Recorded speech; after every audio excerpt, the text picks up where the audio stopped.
Olá, pessoal! Mais uma aula comigo, tá? Uma aula de geometria a nível de 8º ano, só que devido às situações que têm acontecido, acho muito importante fazer uma revisão completa, assim, o máximo completa que eu posso, assim, para a gente entrar na matéria propriamente dita do 8º ano, tá? Neste momento, nós vamos fazer essa revisão aí e vamos entrar num assunto mais aprofundado, tá? Para que vocês cheguem no nível mesmo da geometria do 8º ano, tá? Aqui nós temos a definição e elementos, tá? Ângulo, um ângulo nada mais é do que a formação de duas semirretas com origem comum, né? Semirreta tem um começo, mas não tem fim, tá? Se você tem duas semirretas unidas por um único vértice, a gente consegue a formação de um ângulo, ok? Esse ângulo pode ser considerado a parte de dentro aqui, tá? Que está em vermelho, ou pode ser a região exterior também, ok? Então, o que vai dizer onde você está considerando a abertura vai ser onde está essa voltinha aqui. Observações. As semirretas OA e OB... Deixa eu subir devagarinho aqui. As semirretas OA e OB de mesma origem são os lados do ângulo, tá? O vértice do ângulo é a origem das semirretas, é o ponto O. O nome do ângulo, AOB, ou BOA, ou simplesmente O, lembrando que a origem tem que estar no meio, tá? Você não pode, por exemplo, chamar esse ângulo de OAB, com um acento circunflexo no A, ou OBA. Tem que sempre a origem estar no meio, o vértice. Tá? Note que usou um pequeno arco, enfim, sempre tem esse arco aqui, pintado ou não. Vamos lá na relação entre ângulo e giro, tá? Os giros ao redor de um ponto fixo dão ideia de ângulo, tá? Quando não tem giro, é ângulo nulo. Quando o giro dá meia volta, é um ângulo raso, tá bom? Um ângulo de meia volta. Uma volta completa, tá? Um giro de uma volta completa está relacionado a um ângulo de uma volta completa. E aqui eu tenho uns desenhos só para mostrar para vocês, tá? Ângulo nulo não tem voltinha, não fez nenhuma, tá? Uma semirreta em cima da outra, um exemplo. Ângulo raso, quando fez um giro de meia volta. Se você pega 360 e divide por 2, você encontra 180 graus. É um ângulo raso, ângulo de meia volta. E o ângulo completo, veja que aqui está o círculo, né? A circunferência, desculpa. E aqui tem um ângulo representando, essa circunferência está representando um giro de uma volta completa, uma semirreta sobre a outra, só que diferente do ângulo nulo, aqui a gente tem uma circunferência representando que girou 360 graus. Classificação de ângulos, tá? O giro de 1/4 de volta, que é este, está associado ao ângulo reto. Se você dividir 360 por 4, dá 90, 4 vezes 9, 36, tá? E o ângulo reto é interessante quando tem esse quadradinho, tem que ter uma bolinha aqui, mas enfim. O ângulo cuja medida da abertura é menor que a abertura de um ângulo reto é chamado de ângulo agudo. Veja aqui no meio esse ângulo aqui, um exemplo, né?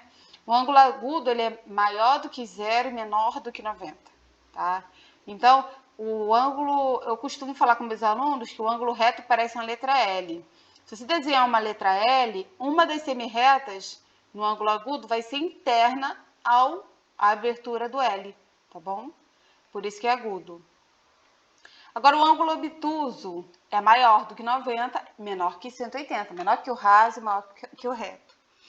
E eu costumo falar com meus alunos que o giro dele, né, claro, é maior. Se você desenhar uma letra L aqui, um ângulo reto, uma das semirretas vai ficar para fora do ângulo, tá? De 90 graus. Ângulos consecutivos, vamos relembrar, gente. Dois ângulos são consecutivos quando possuem o mesmo vértice e tem um lado comum, tá? Aqui, por exemplo, nós temos o ângulo COB de amarelo e o ângulo AOB, tá? Qual é o lado comum? O lado OB. Mas eu também poderia escrever como exemplo aqui o ângulo AOC e o ângulo COB, né? Que no caso teria como semirreta comum, como lado comum, o lado OC, ok? Consecutiva é só ter mesma origem e um lado comum. O que são ângulos adjacentes? Vamos lembrar. Não é a mesma coisa consecutiva. Adjacente tem um detalhe. Dois ângulos são adjacentes se forem consecutivos e não possuírem pontos internos comuns. Tá bom? Então, aqui, por exemplo, aqui, ó, COB e AOB têm pontos internos comuns.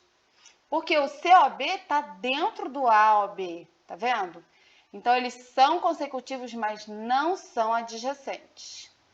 Agora, se eu considerar AOC e COB, eles têm esse lado OC em comum, mas não têm pontos internos em comum. São apenas adjacentes. Então, todo ângulo consecutivo, né, ele tem pontos internos, pode ter pontos internos em comum ou não. Os adjacentes não podem ter pontos internos comuns. Agora, bissetriz de um ângulo. Vamos lá. Bissetriz é uma semirreta, tá? Que vai dividir o ângulo em duas partes iguais, com a mesma abertura, tá bom? Por exemplo, se eu tivesse um ângulo de 80 graus, a bissetriz ia dividir o ângulo de 80 em dois ângulos de 40. Se o ângulo tivesse 100 graus, ia dividir o ângulo de 100 em dois ângulos menores de 50 graus cada um. Tá? Ângulos complementares. Dois ângulos adjacentes, ou seja, não tem pontos internos comuns, estão coladinhos um no outro, são um lado comum. São complementares quando a soma de suas medidas é igual a 90. Aqui nós temos um ângulo reto, né? E eu tenho dois ângulos complementares, o ângulo que mede 2x e o ângulo que mede 3x. Por que eu sei que esse ângulo é um ângulo reto? Porque tem esse quadradinho, enfim, tá? E somando 2x com 3x tem que dar 90, que é um ângulo reto. A soma dos dois dá 5x, o 5 vai dividindo, que dá 18 graus, ok? Ângulos suplementares. Complementares, a soma é 90. Suplementares, é só lembrar, 180. O som, a sonoridade é mesmo. Suplementares, 180. Dois ângulos adjacentes são suplementares quando a soma de suas medidas é igual a 180 graus. Então, aqui eu tenho um exemplo, tá? Desses três ângulos aqui. Se você for olhar, juntando os três, vai dar um ângulo de meia volta. Tá? Então, por isso que aqui eu somei todo mundo que está ali. X mais 16, mais 62, mais 3x menos 22. Coloquei igual a 180. E aí é só resolver a equação, tá? Conteúdo de sétimo ano. X com 3x, 1 mais 3x, 1x mais 3x, 4x. Tá? Somando 16 com 62 está a resposta. Repetiu 22. E agora foi feita essa conta aqui do 78 menos 22. Aqui esse 56 foi para o outro lado, 4x repetiu. E em algum momento 4x foi dividindo, que deu 31 graus, o valor de x. Ângulos opostos pelo vértice. Aí que vamos lá, tá? Ângulos opostos pelo vértice são ângulos que têm o mesmo tamanho, tá bom? É isso aí. Ângulos opostos pelo vértice são ângulos, olha só, que tem, tá? Eles estão na mesma reta, ó. Ângulo alfa e ângulo teta. E os lados deles, tem 2 a 2, né? Estão na mesma reta. E são chamados ângulos opostos pelo vértice. Tá? Aqui também ocorre a mesma coisa com lambda, né, beta? Enfim. Ângulos opostos pelo vértice e ângulos adjacentes em retas concorrentes. Ângulos adjacentes são suplementares. Já os opostos pelo vértice são congruentes. E aqui está a demonstração, tá? No ano tem que demonstrar, provar tudo. Demonstração você não tem que provar no seu exercício, você vai usar. Mas tudo a gente aqui tem que provar, tá? O professor. Se alfa, beta e teta são as medidas dos ângulos em questão, tá? Alfa mais beta, tá aqui, ó, alfa mais beta e beta mais teta são iguais a 180. Por que isso? Porque se você juntar alfa com beta, não dá um ângulo de meia volta? Alfa mais beta é igual a 180. E beta mais teta, se você for olhar só beta mais teta, também é um ângulo de meia volta, então dá 180. É isso que está escrito aqui. Como esses dois são iguais, eu posso igualar, né? Já que os dois são iguais a 180, eu posso igualar alfa mais beta com beta mais teta. Esse beta, ele vem para cá negativo, tá? Beta menos beta sumiu. Olha o que acontece. Alfa é igual a teta. Ora, alfa não é oposto pelo vértice? Tá? Pelo mesmo raciocínio, a gente iguala esse ângulo a este, tá bom? Agora, o que vocês vão trabalhar no exercício? Vocês vão ter que falar alfa, beta, provar, demonstrar? Não, vocês vão só calcular, tá? Muita calma. Vamos ver aqui um exemplo do que vocês fariam. Calcule a medida de cada ângulo na figura a seguir, tá?